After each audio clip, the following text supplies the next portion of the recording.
All right, let's get right into it.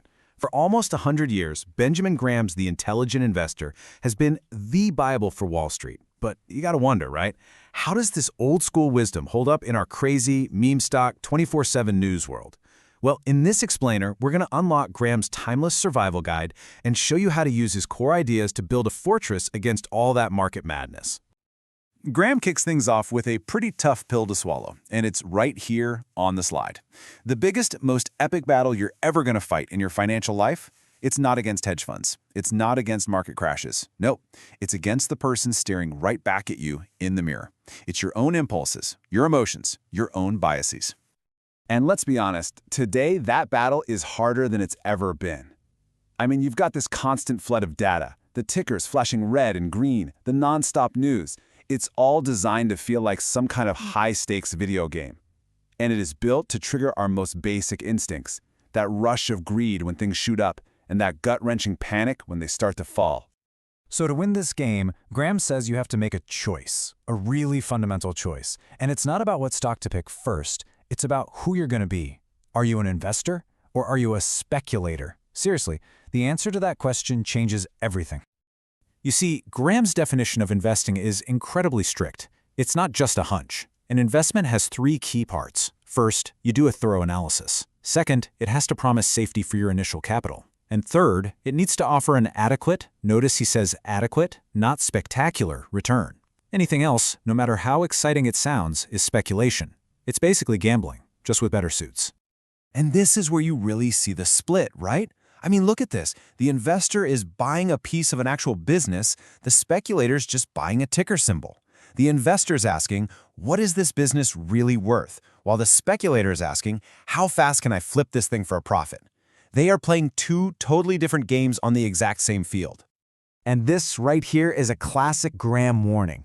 You know, getting swept up in the hype, the excitement, that feeling that this is a sure thing, that's what speculators live for. But for an intelligent investor, that feeling is a giant, blaring alarm bell screaming that disaster could be right around the corner.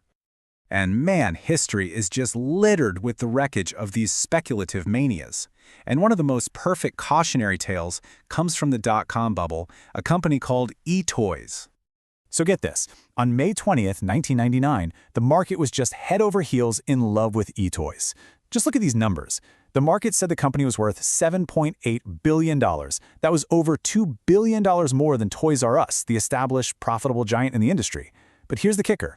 eToys was losing millions, while Toys R Us was making millions on like 70 times the sales.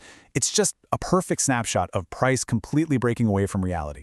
Less than 2 years later, this was the final stock price for eToys, 1 cent. All the speculators who chased that soaring price up, they lost everything. It's a brutal reminder that the value of the actual business, or the lack of it, always wins in the end. You see that kind of irrational craziness, and you have to wonder, how on earth can anyone stay sane, let alone successful, in a market that acts this nuts? Well, Graham gave us this incredible mental tool to handle it. He told us to imagine we have a business partner. He called him Mr. Market. So just imagine this for a second. You co-own a business with a guy who is, let's just say he's emotionally unstable. Every single day, without fail, he shows up at your office and you have no idea what kind of mood he's going to be in. This is Mr. Market. On days he's feeling euphoric, he wants to buy your shares from you for way more than they're worth. On days he's depressed and panicked, he's willing to sell you his shares for pennies on the dollar. But here's the most important rule of this partnership. You don't have to do a single thing. You are completely free to just ignore his wild offers and go about your day. And here is the crucial point. The speculator lets Mr. Market's mood become his own mood. He gets giddy when Mr. Market is giddy, and he panics when Mr. Market panics. But the investor does the exact opposite. She uses Mr. Market's wild mood swings to her advantage, buying from him when he's pessimistic and maybe selling to him when he's wildly, irrationally optimistic. Okay, so that's all great, but how do you actually know when Mr. Market is offering you a real bargain versus just, being crazy? Well, this brings us to Graham's single most important idea. It is the absolute cornerstone of his whole philosophy, the margin of safety. Warren Buffett, who was Graham's most famous student, explained it perfectly with this dead simple analogy. A margin of safety is like building a bridge way stronger than it needs to be. It's that extra cushion, that buffer you build in just in case. In investing, it works just like this. It's a three-step process. Step 1, you do your homework to figure out what a business is actually worth, its intrinsic value. Step 2, you make a promise to yourself that you will only buy that business when the market offers it to you at a big discount to that value.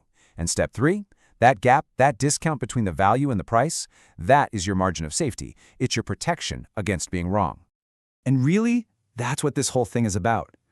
Having a margin of safety doesn't mean your investments won't go down in price sometimes. Oh, they will. But it provides this powerful buffer against the one thing that truly matters, suffering a permanent, irreversible loss of your capital. And this brings us to the final and maybe the most powerful lesson from Graham. A winning strategy isn't about predicting the future. It's not about trying to control the market. It's about being ruthless and focusing only on the few things that are actually within your control. Look, you can't control the market's chaos. It's impossible. But you absolutely can control everything on this list. What you pay in fees, how much risk you decide to take, whether your expectations are grounded in reality, and above all of that, the number one thing you can control is your own behavior. And that's the hardest part, right? Because it means fighting that deep human urge to follow the crowd. And that's how we come full circle, right back to where we started. You see, Graham's wisdom, it wasn't really about complicated formulas or secret stock-picking tricks. It was about psychology. It was about recognizing that the biggest risks and also the biggest opportunities for success, they lie right inside of us. So what's the big takeaway from all this? It's about making a kind of contract with yourself. It's a commitment to think for yourself, to tune out the noise, to always act like a business owner, and to never, ever let Mr. Market's mood swings become your own. In the end, what Benjamin Graham is really telling us is incredibly empowering. The financial news, the so-called experts on TV, the screaming headlines, they're not in control. Mr. Market is definitely not in control. The only question that really matters is the one you see right here on the screen. And the intelligent investor? Well, they already know the answer.